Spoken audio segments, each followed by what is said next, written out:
결혼을 한 부부가 이제 아이를 잉태를 하게 되면 그때부터 이제 어머니가 될 그 아내는 굉장히 조심하기 시작합니다. 이것을 우리가 태교라고 하지요. 그래서 생전 듣지도 않는 클래식 음악을 듣기 시작하고 좋은 것을 보고 또 예쁘게 생긴 것을 먹어야 된다. 그래서 이 먹는 것, 또 말하는 것, 행동 하나하나를 다 조심조심 합니다. 이제 뱃속에 아이가 자라기 시작하면 손과 발이 생기고 안에서 어머니 태중에서 활동을 하게 되면 이제 그 어머니 배를 이렇게 발로 차지요. 차면 그때마다 이제 어머니가 될 그 아내는 이제 그 아이와 대화를 하기 시작합니다. 이래서 저래서 불편해서 또 사랑해. 그렇게 하면서 이 어린아이가 앞으로 잘 태어날 수 있도록 건강하게 태어날 수 있도록 기도하는 마음을 갖지요. 이런 마음으로 세상을 살아간다면 어떨까 그런 생각을 한번 해봤습니다. 여러분 사람들을 상대할 때 내 안에 태중에 있는 아이와 그런 사랑의 마음을 가지고 조심하고 말 한마디 조심하고 보는 것도 조심하고 내 행동 하나를 조심조심 하면서 이 인간관계를 형성하면 어떨까? 참 좋은 세상이 오겠지요. 으르렁거리면서 싸우고 어떻게 하면 불만, 어떻게 하면 저 사람을 참 어떻게 해볼까 그런 생각보다 사랑의 마음으로 그 사람을 위하는 마음으로 살아가면 좋은 세상이 올 겁니다. 그런데 아무리 그렇게 태교를 하고 아기를 낳았는데 그 아이가 착하게 자랍니까? 아니죠. 못 모를 때는 아기니까 착한 것 같지만 시간이 좀 지나면 그 아이의 본성이 드러납니다. 그 본성이 뭐죠? 악한 본성이 드러납니다.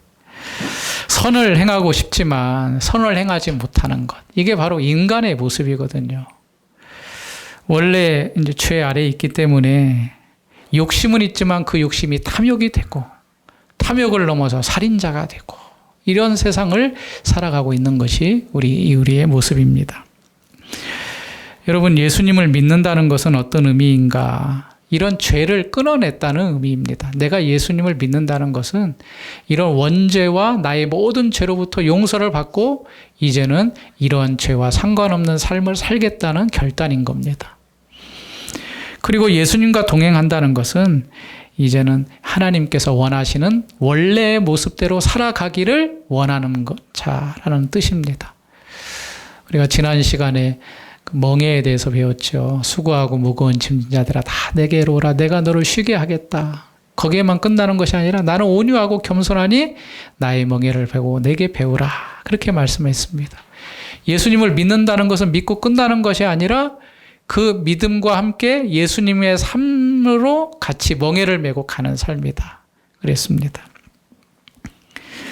성경에 보면 출애굽이라는 이야기가 있는데 여러분 출애굽하면 가장 먼저 떠오르는 큰 사건이 있지요. 그 사건이 홍해 바다가 갈라지는 사건입니다. 이거는 교회를 잘 안 다녀도 출애굽하는 이야기는 일반 애니메이션으로 만들어지고 워낙 유명하니까 다 알지요.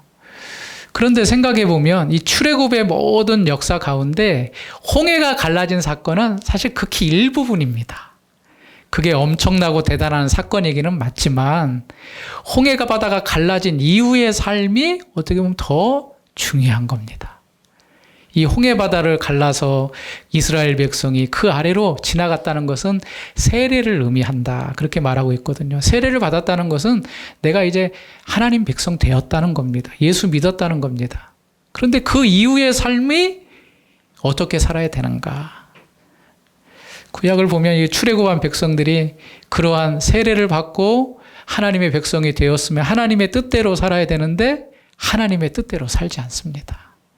불평하고 불만하고 하나님이 없다 하고 하나님을 대적하고 이런 삶을 살아가거든요. 여러분 우리가 구원받은 것은 이제 어디로 향하는 구원을 받은 겁니다. 우리가 애굽에서 탈출한 것은 어디로 가기 위함이었습니까? 홍해 바다를 건너서 광야를 건너서 가나안 땅에 도착하기 위함인 거죠. 우리가 예수 믿는 것도 마찬가지입니다. 그냥 예수 믿고 끝나는 것이 아니라 우리가 가야 될 천국이라는 곳이 있는데 그 천국에 가는 과정 가운데 내가 하나님의 뜻대로 살고 이제는 죄를 짓지 않고 거룩한 삶을 살아가는 하나님의 백성으로 우리가 거듭나야 된다. 그런 의미가 성경 전반의 이야기입니다. 그래서 베드로 사도는 베드로후서 1장 10절에 이렇게 말합니다. 그러므로 형제들아 더욱 힘써 너희 부르심과 택하심을 굳게 하라. 너희가 이것을 행한즉 언제든지 실족하지 아니하리라. 너희 부르심과 택하심. 하나님이 우리를 불러주셔서 하나님 자녀 삼아주셨거든요. 예수 믿게 해주셨거든요. 너희 부르심과 택하심을 굳건히 해라. 이것을 행하여 언제든지 실족하지 아니할 것이다 라고 말씀하셨습니다. 우리 이 자리에 계신 분들, 내가 이 자리에 와서 앉아있는 이유, 예배하는 이유는 하나님이 날 불러주셨기 때문에, 택하여 주셨기 때문에 이 자리에 와서 앉아있는 겁니다. 내가 예수님 안에 있음을 꼭 기억하시고 이제 내가 어떻게 살아가야 될지 오늘 이 본문의 말씀을 통하여 귀 기울이며 은혜 받는 시간이 되시길 바랍니다. 오늘 말씀도 교회를 좀 다녀보신 분들이라면 잘 아는 내용입니다. 엘리사 선지자가 있는데 그 엘리사 선지자 앞으로 나아만이라는 장군이 찾아옵니다. 그런데 이 나아만 장군이 어떤 사람이냐면 아람 나라라는 큰 나라의 군대 장관이었습니다. 지금으로 말하면 대통령 아래에 있는 국방부 장관 그 정도 되는 그러한 높은 위치에 있는 사람이 엘리사를 찾아왔는데 엘리사를 찾아온 이유는 한 가지 때문이었습니다. 자기에게 병이 있기 때문에 그 병을 좀 고쳐주십사 하고 엘리사를 찾아온 겁니다. 1절부터 오늘 읽으면 좋았는데 1절부터 쭉 읽기가 너무 길어서 제가 9절부터 14절만 이렇게 끊었습니다. 1절부터 그 내용이 쭉 나옵니다. 그러면 이제 1절부터 쭉 내용이 나오는 가운데 눈에 띄는 것들을 먼저 살펴보겠습니다. 가장 눈에 띄는 게 큰 것, 많은 것이 오늘 본문을 포함한 5장에 눈에 띄게 되는데 첫 번째가 이제 나아만 장군이 어떤 사람인가를 5장 1절에서 소개를 하고 있습니다. 성경을 한번 찾아보시고 열왕기하 5장 1절을 같이 한번 읽어보겠습니다. 시작. 아람 왕의 군대 장관 나아만은 그의 주인 앞에서 크고 존귀한 자니 이는 여호와께서 전에 그에게 아람을 구원하게 하셨음이라. 그는 큰 용사이나 나병한 자더라. 아람 나라의 군대 장관 나아만은 어떤 사람이냐고 소개하냐면 크고 존귀한 자다. 그렇게 시작을 하고 있습니다. 크고 존귀한 자다. 이 크고 존귀한 자다. 왜 크고 존귀한 자인가를 설명을 했을 때 아람 나라에 어떤 큰 사건이 있었는데 아마 전쟁이겠죠. 아람을 구원케 하였다. 그러니까 큰 전쟁에서 진두지휘하면서 승리를 이끌게 한 장군이 바로 이 나아만이었던 것 같습니다.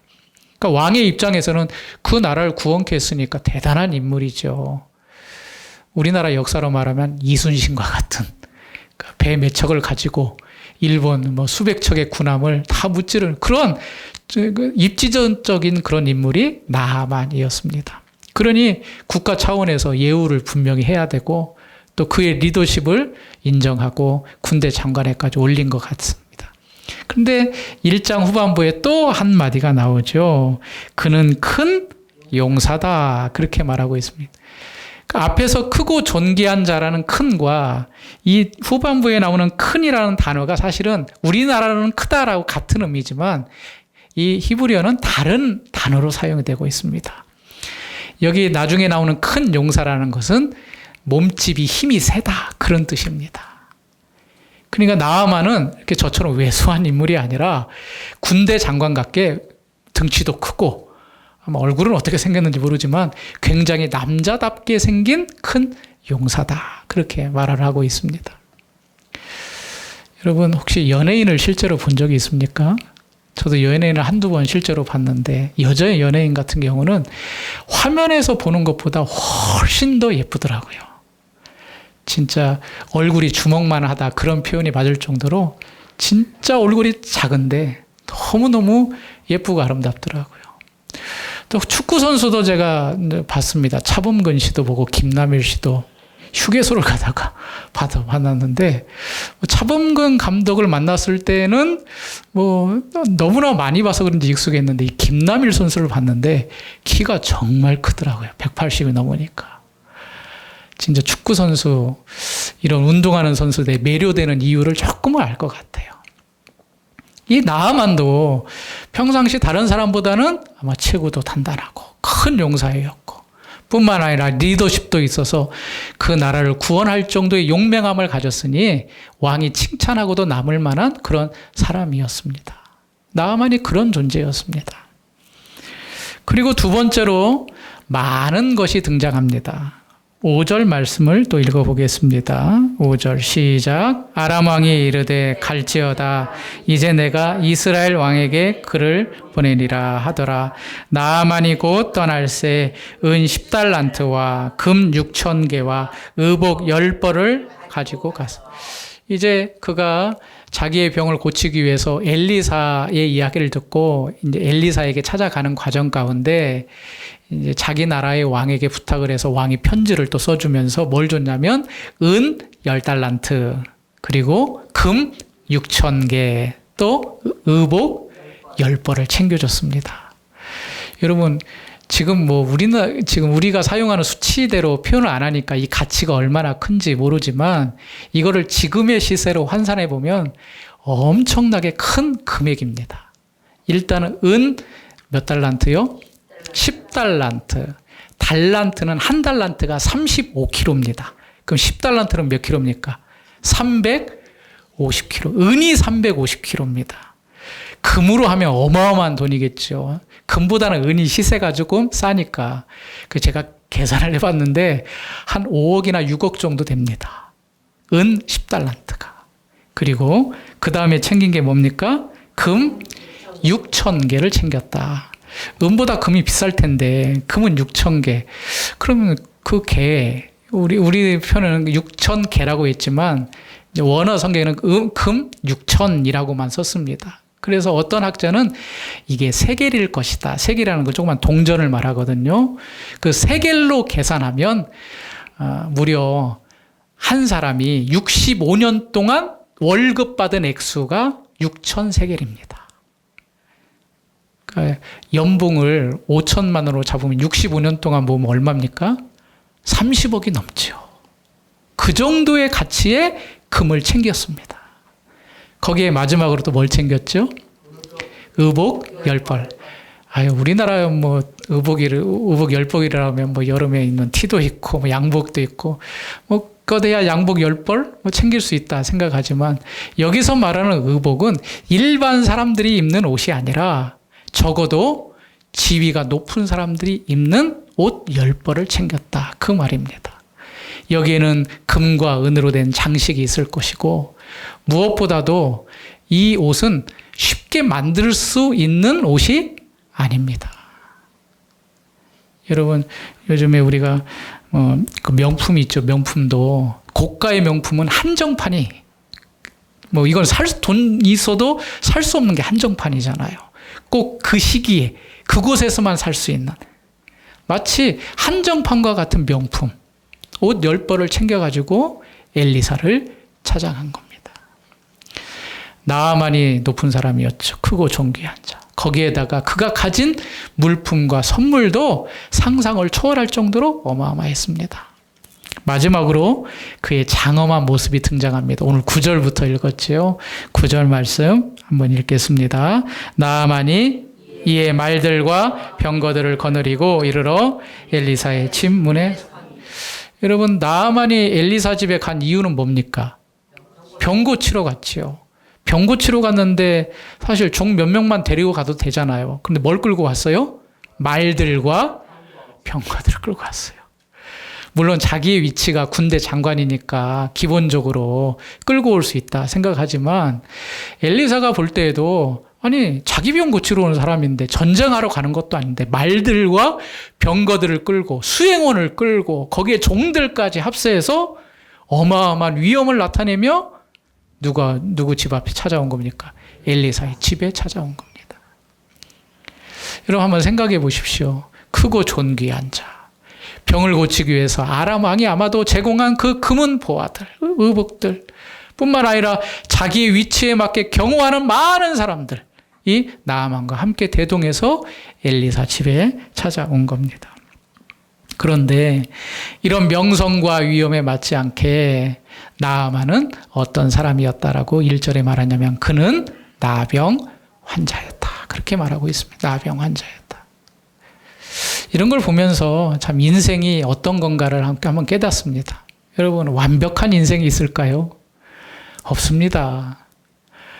우리가 보기에는 우러러보고 참 저 사람은 만족이 없겠다, 아니 불만족하는 게 없겠다 생각하지만 인생이 다 그런 것 같습니다. 나아만이라고 하면 걱정, 근심도 없고 아무 염려도 없을 것 같은데 그 꼬리표 하나, 그는 나병 환자였더라.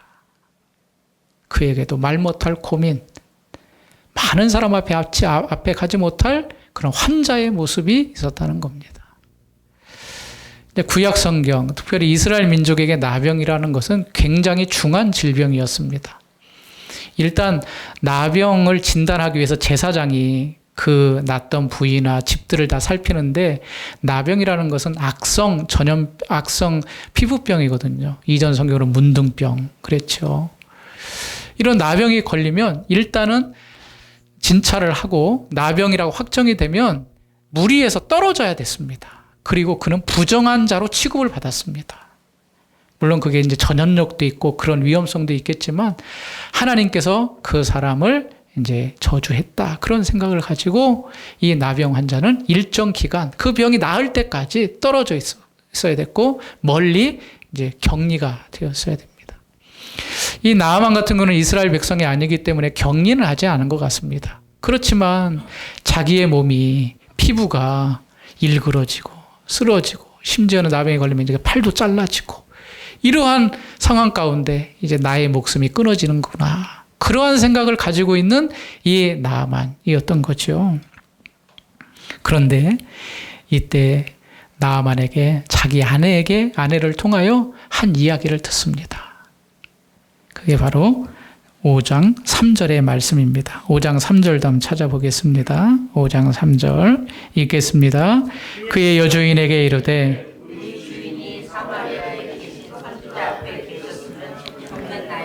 그가 그 나병을 고치리이다. 여러분, 남편이 이렇게 나병을 앓고 있으면 아내의 마음은 어떨까요? 아내의 마음도 똑같지요. 이렇게 위대한 장수이고 나라를 구한 내 남편인데 왜 나병에 걸려가지고 나가지도 못하고 일하지도 못하고 다른 사람 만나지도 못하고 이렇게 방 안에서만 있어야 되는 그런 처지를 보면 안타까워했을 겁니다. 그런데 자기 집에 있는 한 요정 하나가 사모님, 우리나라에 선지자 한 분이 계신데 그 선지자 앞에 우리 주인님이 가시면 나아만 장군님이 가시면 고침받을 수 있을 텐데 그 말을 하는 거예요. 그런데 이 어린 소녀는 어떤 소녀냐면 전쟁 가운데 포로로 끌려온 소녀예요. 그 말을 듣고 예전 같았으면 뭐 쓸데없는 소리 하겠다. 그렇게 하겠지만 이 여자 아내는 귀가 솔깃한 거예요. 그래서 자기 남편에게 그 말을 건넨 거예요. 여보, 우리 집에 여종 하나, 끌려온 여종, 이 소녀가 이런 말을 하는데 당신은 어떻게 생각해? 그 말을 듣고 이제 나아만은 또 아람 왕에게 이러이러한 사실을 말하고 왕이 또 친서를 써서 이스라엘에 있는 이 선지자에게 나아만을 보내기로 한 겁니다. 여러분, 여기 보면 이제 여기 2절에 보면 어린 소녀 하나를 사로잡았다. 이 소녀가 이제 나아만의 집에서 봉사하게 됐는데 여기 어린 소녀라고 해서 뭐 초등학교 정도 되는 아주 어린 10대 초반이나 되는 그 정도의 어린 소녀를 이야기하는 게 아닙니다. 여기 어린 소녀라는 것은 결혼을 하지 않았지만 결혼할 정도의 나이가 된 소녀를 말합니다. 그러니까 그 집에서 수종도 들고 말귀도 다 알아듣고 했겠죠. 그러니까 적어도 10대 중후반 정도 되는 20대까지 생각할 수 있을까요? 그럼 결혼하지 않는 아주 애띠지만 그러나 성숙한 이 여자가 담대하게 여자 주인에게 이렇게 말을 건넨 겁니다. 저는 이 본문을 보면서 이 여자 어린 소녀가 어떻게 담대하게 자기 여주인에게 이런 말을 했을까? 한번 가보세요. 나을 수도 있을 것 같아요. 라고 말한 것이 아니라 뭐라고 말했냐면 다시 3절을 보십시오. 여주인에게 이르되 우리 주인이 사마리아에 계신 선지자 앞에 계셨으면 좋겠나이다. 그가 그 나병을 고치리이다. 아주 확답을 했어요. 확답을. 우리 주인님이 그 엘리사만 만나면 그 병이 어떻게 된다? 고쳐진다는 겁니다. 그러니까 긴가민가한 것도 아니고 이 여자 어린아이는 분명히 확답을 가지고 확신을 가지고 그렇게 말했습니다. 아니 어떠한 생각이 이렇게 말했을까를 생각해 보면 엘리사를 좀 살펴볼 필요가 있습니다. 엘리사는 어떤 인물인가 하면 그 앞전에 있었던 엘리야라는 선지자의 후계자입니다. 여러분 엘리야는 또 잘 알고 계시죠. 갈멜산이라는 곳에서 이방 선지자 850명과 함께 대결을 하잖아요. 야, 여기 우리의 제단을 만들어 놓고 우리가 기도할 때 하늘에서 불이 내려와서 이 모든 것들을 다 태우는 신이 진짜 신이다. 너희들 자신 있어? 나는 자신 있어. 하면서 850명 되는 바알과 아세라를 섬기는 제사장들 850명과 그리고 여호와 하나님을 섬기는 엘리야 자기 혼자 대결을 한 겁니다. 너희부터 한번 기도해봐. 그러니까 막 아침부터 막 기도를 합니다. 불을 내려달라고.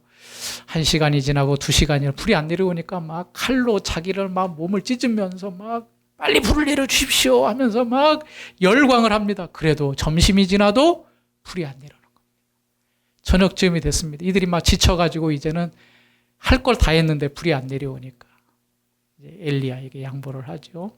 엘리야의 차례가 됩니다. 먼저는 그 위에 물을 붓습니다.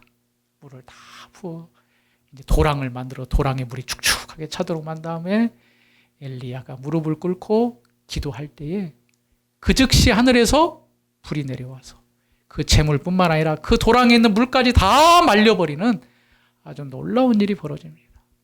그리고 그 거짓 이방 선지자들을 잡아서 다 기손 시내가에서 몰살시켜버리는 이런 위대한 일을 했던 선지자가 엘리야입니다. 그 엘리야의 뒤를 이어서 엘리사가 선지 사역을 감당했는데 성경에 보면 엘리사도 엘리야 못지않게 엄청난 기적을 많이 베풀었던 선지자입니다. 이 어린 소녀는 엘리사의 사역을 이미 알고 듣고 있었습니다. 그러니 마음 가운데 확신이 생기죠. 사마리아에 이스라엘의 선지자 엘리사가 있는데 그 엘리사에게만 가면 어떠한 것도 다 고쳐질 수 있고 나을 수 있다는 확신이 있었던 겁니다. 그러니까 담대하게 이 소녀가 자기의 여주인에게 말한 거고 여주인도 자기 남편 나아만에게 그렇게 소개를 한 겁니다. 엄청난 선물을 준비하고 엘리사를 방문합니다. 엘리사의 별명이 있는데 따라서 해볼까요? 기적의 선지자. 능력을 되게 많이 행했거든요. 그러니까 이 기적을 일으키는 선지자 엘리사에게 이 선물을 가지고 나아만이 방문을 합니다. 그런데 웬걸요? 이 엘리사의 집에 딱 당도를 했는데 엘리사가 나와 보지도 않는 겁니다. 이 정도 위엄을 가지고 다른 나라 왕, 아람 왕이 보낸 좀 치료해 달라고 부탁까지 한 사람이라면 아무리 하나님의 선지자일지라도 집 앞까지 나와서 어떻게 오셨습니까? 먼 길 오시느라고 고생했습니다. 이렇게 한번 해보십시오. 그렇게 말할 수도 있는데 얼굴도 보지 않고 심지어 자기 종을 통하여서 요단강에 가서 7번 몸을 씻으라 그렇게 말해라. 그 말만 전하는 겁니다. 한번 읽어볼까요? 10절 말씀 읽어보겠습니다. 시작. 엘리사가 사자를 그에게 보내 이르되 너는 가서 씻으라. 내 살이 회복되어 깨끗하게 하는지라. 이 말을 듣고 나아만의 자존심이 굉장히 상했습니다. 아니, 내가 어떤 사람인데 이렇게 먼 길을 이 대우 받으려고 왔나 하면서 화가 끝까지 났습니다. 그러면서 하는 말이 다메섹에 있는 강, 다메섹 강, 아르발과 또 어떤 강이죠? 아바나와 바르발. 다메섹강 아바나와 바르발이 이 요단 강물보다 깨끗하지 아니하냐. 실제적으로 요단강이 이 강들보다 좀 더러웠어요. 흙탕물이에요. 뭐 강 같지도 않은 강이에요. 그런데 이러한 강, 아니 차라리 거기 가서 씻을 거면 내가 왜 여기까지 왔냐. 우리나라에도 깨끗하고 큰 강이 많은데 거기서 내가 씻지. 그렇게 화를 내면서 안 되겠다 하고 이제 말을 이제 돌려서 집으로 돌아가려고 합니다. 그때에 한 사람이 등장합니다. 바로 이 나아만을 수발들었던 종이 이렇게 말을 합니다. 그게 바로 13절 말씀이죠. 그의 종들이 나와 말하여 이르되 내 아버지여 선지자가 당신에게 큰 일을 행하라 말하였더라면 행하지 아니하였으리까. 하물며 당신에게 이르기를 씻어 깨끗하게 하라 함이리까. 이 말은 무슨 말이냐면 선지자가 앞에 나와서 인사하고 당신에게 큰 것을 부탁하면 당신이 들었겠습니까? 안 들었겠습니까? 만약에 지금 가지고 온 금과 은과 의복보다 더 많은 것을 요청했다면 당신이 그것도 가져오지 않았겠습니까? 그런데 요단강에 가서 7번 씻으라는 그 말이 얼마나 쉽습니까? 이거 그냥 믿져야 본전 아닙니까? 이건 이제 제 생각입니까?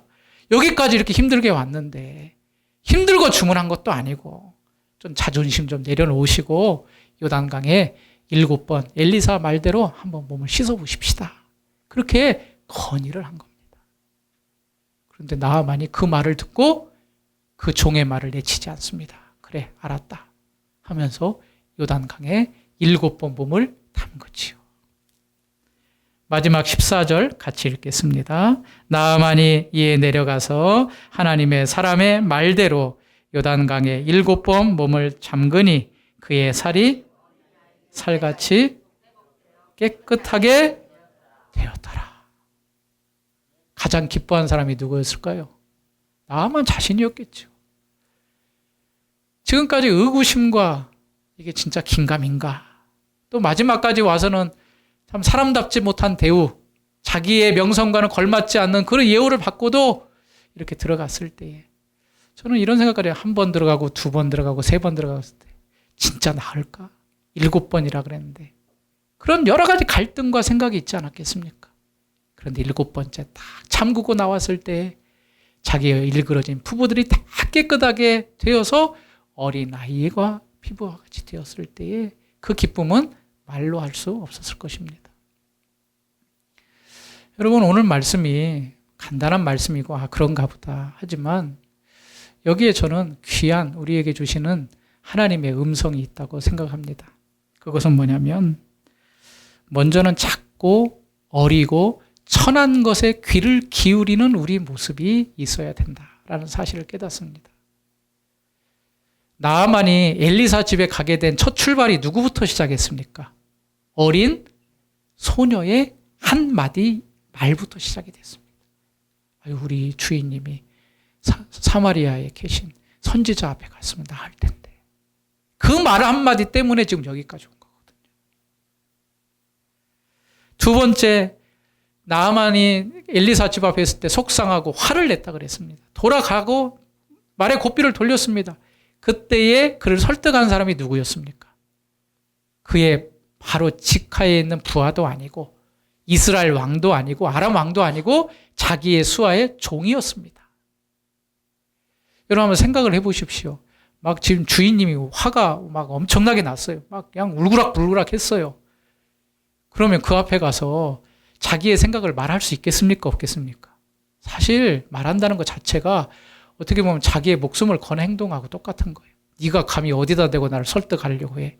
그런데 이 종은 이 주인을 사랑하는 마음에서 더한 것도 했으면 하지 않았겠습니까? 한번 7번 씻어보십시다. 그렇게 충정의 마음을 가지고 이야기를 했는데 그 이야기를 나아만이 들었다는 겁니다. 그런데요, 여기서 더 중요한 게 있습니다. 나아만이 이런 어린아이의 소녀의 말을 듣고 또 엘리사 집 앞에서 이 종의 말을 들었던 근원적인 이유가 있습니다. 그 이유는 자기 자신의 모습을 자기가 알았기 때문입니다. 만약에 나아만이 나병이 걸리지 않았다면 이런 말들 들었을까요? 안 들었죠. 네가 뭔데 나한테 이런 말을 해. 그 어린 것이 뭘 안돼. 뭘 아는데 나한테 이렇게 저렇게 코치를 해. 그렇게 말하겠지요. 그런데 나아만은 나병 환자였더라. 그렇게 말하고 있습니다. 그가 낮은 자였기 때문에, 사실 그는 높은 자였지만 실제적으로는 낮은 자였기 때문에 그가 이런 어린 소녀의 말과 그의 종의 말을 귀담아 들은 겁니다. 여러분, 높은 자는 수용하기가 쉽지 않습니다. 높이 올라가면 다른 사람 말 듣지 않습니다. 그런데 낮아지면 낮아질수록 다른 사람 말을 수용하는 마음이 있습니다. 그렇잖아요. 물이 높은 데로 흐르는 것이 아니라 어디로 흐르죠? 낮은 데로 흐르잖아요. 낮은 곳에 있는 것은 모든 걸 다 수용합니다. 나아만이 나병에 걸리지 않았다면 이런 말들은 귓등에도 듣지 않았을 겁니다. 그런데 그가 낮고 낮은 자리에 있었기 때문에 이런 말 하나도 귀 기울여 들은 겁니다.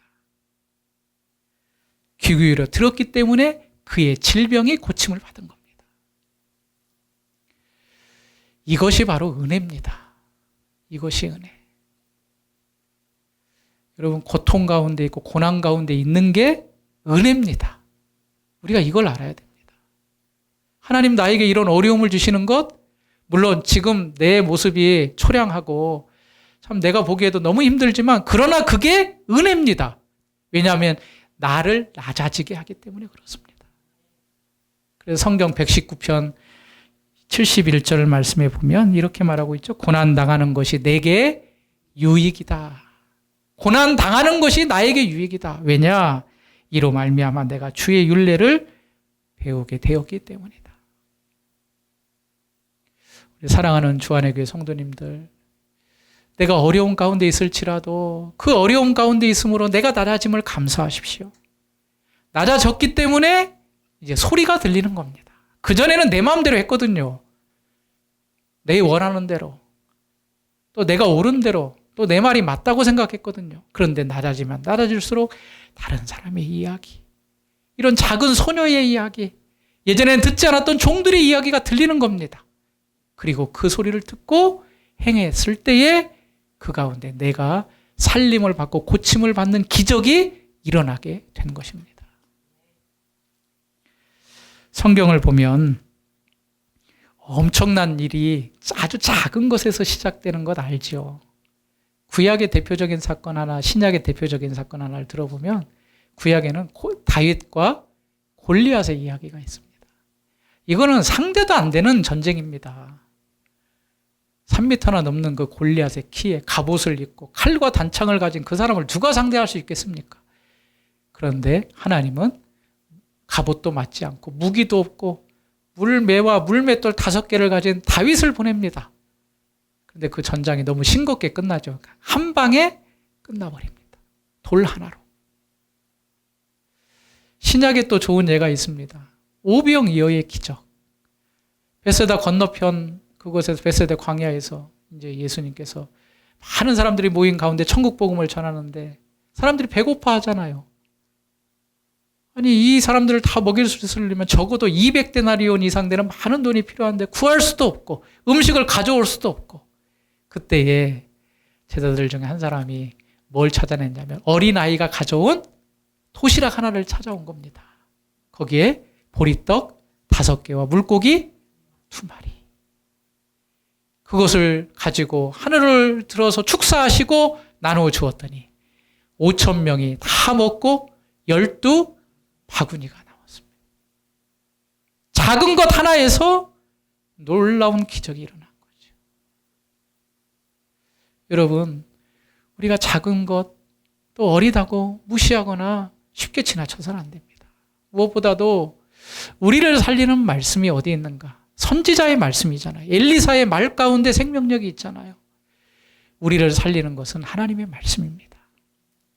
하나님의 말씀이 어떻게 보면 쉬운 것 같고 단순한 것 같고 너무나도 우리에게는 귀하게 여기지 않은 것 같지만 우리가 오늘 말씀을 들어서 작은 소리에 나만이 고침을 받았던 것처럼 우리가 하나님의 말씀, 이 작은 것에 귀를 기울일 때 우리의 생명이 살아나고 우리가 영적으로 늘 충만한 삶을 살아갈 수 있다는 교훈을 우리에게 하시는 것입니다.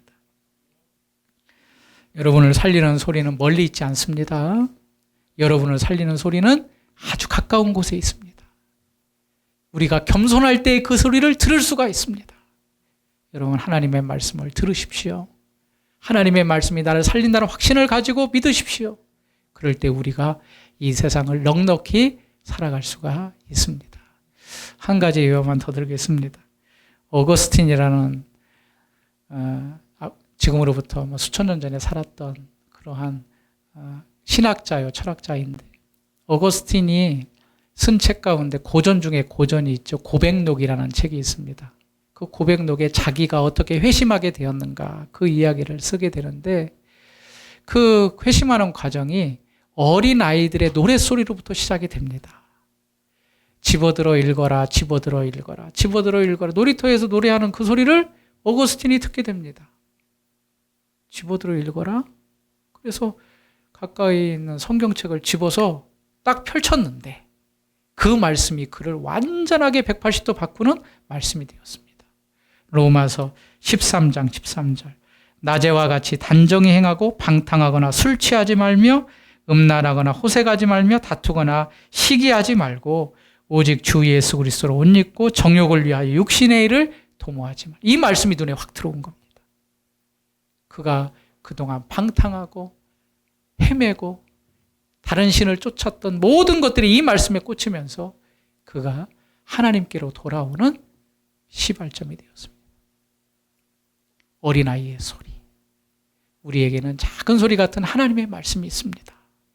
이 말씀이 나를 살리고 나의 생명을 부욕해 한다는 사실을 깨닫고 오늘 말씀대로 그 말씀 나를 살리는 작은 소리에 귀를 기울이며 풍성한 삶을 살아가는 귀한 성도님들이 다 되시길 주님의 이름으로 축원합니다. 기도하겠습니다. 하나님 아버지, 오늘 엘리사를 찾아온 나아만을 통하여 우리가 겸손해지길 원하고 무엇보다도 나의 낮은 자리에서 하나님의 작은 소리, 하나님의 귀한 진리의 말씀을 듣기를 결단하게 해주시니 감사합니다. 나를 살리는 말씀은 큰 소리, 위대한 이야기가 아니라 내 가까이에 있는 하나님의 말씀입니다. 이번 한 주를 살아갈 동안에 이 귀한 말씀, 평범한 것 같고 내가 보기에 너무 쉬운 말씀 같은 말씀이지만 이 말씀을 통하여 내 영혼이 살아나고 나의 앞길이 보장이 될 뿐만 아니라 하나님께서 기뻐하시는 삶을 살아갈 수 있는 힘을 얻을 수 있는 말씀으로 섭취할 수 있는 한 해가 이번 한 주가 될 수 있도록 인도해 주옵소서. 예수님 이름으로 기도하옵나이다. 아멘.